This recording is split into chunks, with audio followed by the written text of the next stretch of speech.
தற்போதைய செய்தி ஒன்றை பார்த்துக் கொண்டிருக்கிறோம்.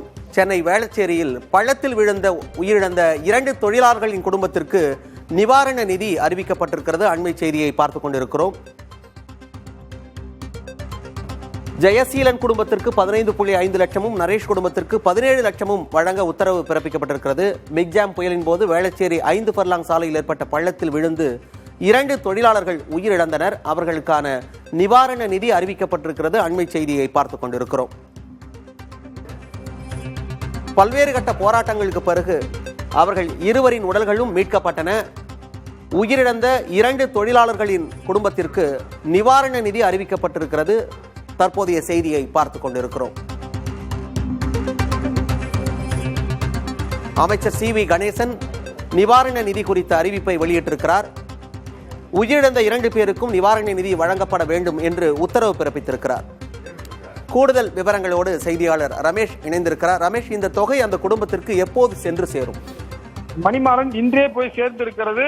ஏற்கனவே இது தொழிலாளர்கள் பிரச்சனை என்பதால் தொழிலாளர் நலத்துறை சார்பாக தொழிலாளர் இணை ஆணையர் முன்பு விசாரணை மேற்கொள்ளப்பட்டு 1923ஆம் ஆண்டு பணியாளர் இறப்பு சட்டத்தின் கீழ் ஜெயசீலன் குடும்பத்திற்கு இழப்பீட்டுத் தொகையாக 15 லட்சம் ரூபாயும், அதே போல நரேஷ் குடும்பத்திற்கு இழப்பீட்டுத் தொகையாக 16.85 லட்சம் ரூபாயும் கொடுக்கப்பட்டிருக்கிறது. இது உடனடியாக தற்போது இன்றைக்கு அவருடைய குடும்பத்தினரிடம் தற்போது ஜெயசீலனுடைய மனைவி திருமதி மஞ்சு அவர்களிடமும், அதே போல நரேஷ் அவர்களின் தந்தை சங்கரிடமும் இன்றைக்கு வழங்கியிருக்கிறார்கள்.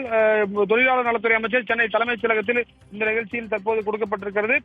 அதாவது பாத்தீங்கன்னா இந்த 2 பேருக்கு உடனடியாக கிட்டத்தட்ட ஒரு 10 நாட்கள்ல இழப்பீடு கிடைச்சது ஒரு முக்கியமான விஷயம். இது யார் கட்டியிருக்காங்கன்னு பாத்தீங்கன்னா, இந்த நிறுவனத்தை பொறுத்தவரை கிரீன் டெக் ஸ்ட்ரக்சரல் கன்ஸ்ட்ரக்ஷன் என்ற நிறுவனம் உதவி மின் பொறியாளராக பணியாற்றியவர் ஜெயசீலன். அதே போல அந்த பக்கத்தில் இருக்கக்கூடிய கட்டுமான பணியில இருந்த EB ரூம்ல, அந்த கேஸ் பங்கோடைய EB ரூம்ல இருந்த பங்க் ஊழியர் அவருக்கும் இது கொடுக்கப்பட்டிருக்கிறது. இது உடனடியாக தமிழக அரசுடைய தொழிலாளர் நலத்துறை இந்த நடவடிக்கை எடுத்திருக்கிறது. இந்த தொகை ஏற்கனவே அந்த ஒப்பந்தம் செய்தவர்கள் மேல்தான் பிழை இருக்கு, தப்பு செஞ்சவங்க யாரா இருந்தாலும் கண்டிப்பா தண்டிக்கப்படுவாங்க, மாநகராட்சி ஆணையர் களத்தில் ஆய்வு செஞ்ச பிறகு சொல்லியிருந்தாரு. இந்த தொகை அரசாங்கத்தின் சார்பாக வழங்கப்படுகிறதா அல்லது அந்த இடத்துல ஒப்பந்த பணியில் இருந்தவர்கள் அந்த நிர்வாகத்தின் சார்பாக வழங்கப்படுமா? நிச்சயமாக அந்த நிறுவனத்தின் சார்பாக தான் வழங்கப்பட்டிருக்கிறது.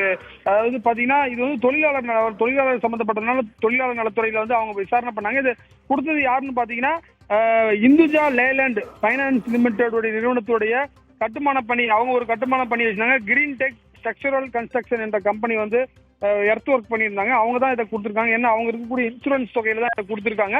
தொழிலாளர் நலத்துறை இது 2 தரப்பையும் வர வச்சு அவங்க மத்தியஸ்தம் பண்ணி அவங்களுக்கு இது வாங்கி கொடுத்துருக்காங்க. இது ஒரு முக்கியமான விஷயம். என்ன பாத்தீங்கன்னா, அவங்களுடைய ஜெயசீலனுடைய மனைவி பாத்தீங்கன்னா நிறைய மாத கர்ப்பிணியாக இருக்கிறார். அதே போல அவருடைய மற்றவருடைய தந்தையும் பாத்தீங்கன்னா அவங்களுக்கு வாழ்வாதாரமே அவர் இந்த இருவருமே குடும்பத்திற்கு சம்பதித்து கொடுக்கக்கூடியவர்கள். அந்த நிலையில இந்த உத்தரவு என்பது பிறப்பிக்கப்பட்டிருக்கிறது. எவ்வளவு பணம் கொடுத்தாலும் இறந்தவர்களின் உயிர்களுக்கு ஈடாக முடியாது. இருப்பினும் கூட இந்த தொகை தற்போது ஆறுதலாக அமையும் அம்சமாக இருக்கும். விவரங்களை கொடுத்தமைக்கு நன்றி ரமேஷ்.